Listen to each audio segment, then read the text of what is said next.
Praise be Jesus and Mary, now and forever.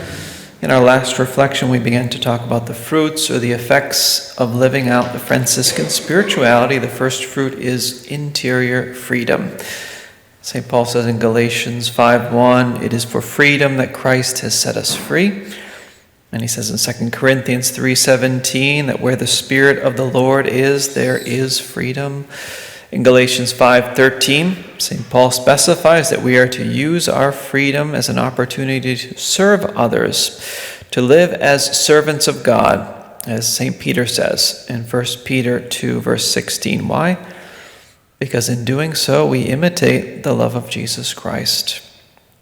Franciscan spirituality brings all human activity back to this liberty of spirit. And perhaps no thinker has celebrated the power of freedom given by God to every man as Blessed John Duns Scotus did. We'll just briefly share his thoughts on this subject. Scotus, referring back to St. John Damascene, who said that simple willing is spoken of as volition or as the faculty of the will, and to St. Anselm, who defended the spontaneity of the will, Scotus centers liberty in willing, which is radically indeterminate, and the principle of determination. He contrasts the human will, which is essentially indeterminate, meaning free, to the order of nature, which is sustained by necessity. An example of the order of nature would be like breathing or digesting food. They aren't activities that we actively will to do, but they're activities that happen according to the necessities of nature, the necessities of the human body in this case.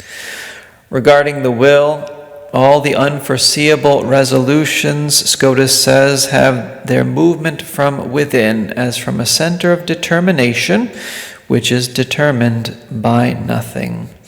In this way, John Duns Scotus affirms and defends the incoercibility of the will, confirmed by internal experience. Yes, I am influenced by my thoughts and memories and by other external circumstances, but interiorly the will maintains its freedom, even if its culpability can be diminished or compromised in some ways. The will is, says Scotus, master of itself, of its acts. It's also within its power to choose nor not to choose an opposite act.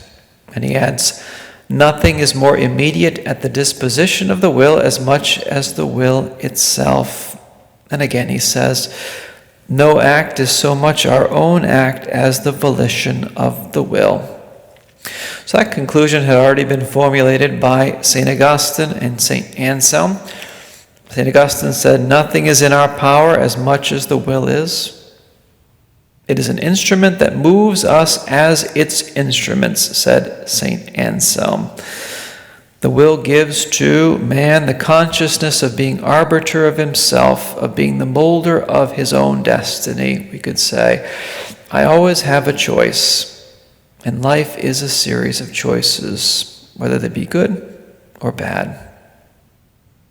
It shouldn't seem like a contradiction, like it's a contradiction with the many times that we affirm the priority of the initiative and the importance of God's grace. On the contrary, grace precedes and it creates in us the possibility of supernatural action. It's the work of God in us, and as such, it's the first and most important work. But where does the action of God find its insertion point in us? It finds it in the will, in our free will. Our free will is like an antenna that receives the waves of divine grace. By means of the will, our supernatural personality is constructed in Jesus Christ if we make wise choices. So again, my will lining up with God and working with His grace is what equals true sanctity and true interior freedom. Let's ask Our Lady for the grace to find the freedom that God has destined or predestined for us as we go forward in the spiritual life. Praise be Jesus and Mary, now and forever.